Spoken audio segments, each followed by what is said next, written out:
সেই ঘটনা বলার উদ্দেশ্য আমার না, আমার বলার উদ্দেশ্য আত্মসমর্পণ করা। উদখুলু ফিস সিলমে কাফা, ইসলামের মধ্যে, সিলমের মধ্যে পরিপূর্ণ দাখিল, আত্মসমর্পণ করো কমপ্লিটলি, কোনো শর্ত ছাড়াই। তার অর্থ হচ্ছে আপনার এবং আমার নিজের মর্জি মোতাবেক কোনো কাজ করতে পারবো না, সবটাই আল্লাহর হুকুম মতো করতে হবে। এর নাম মুসলমান। এর নাম কি? মুসলমান। আপনার ইচ্ছা আপনি কিছু করতে পারবেন না, করবেন কার ইচ্ছা মতো? আল্লাহ পাকের ইচ্ছা মতো করতে হবে।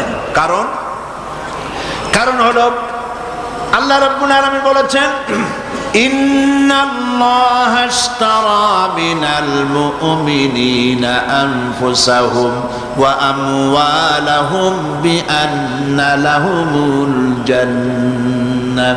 নিশ্চয়ই আমি আমার মুমিনের জান এবং মালকে খরিদ করে নিয়েছি, আর বিনিময় আমার মুমিনকে আমার জান্নাত দান করেছি। তোমার জান, তোমার মাল, সবকিছুকে, আপনার আমার জান মাল কে কিনে নিয়েছেন? আল্লাহ খরিদ করে নিয়েছেন। বিনিময় কি দিয়েছেন?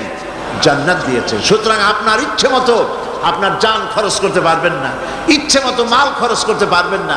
এই মাল আর জান খরচ করার পেছনে আল্লাহর রেজামন্দি আছে কিনা, আল্লাহর খুশি আছে কিনা, ওইটা বুঝে সেই রাস্তা করতে হবে।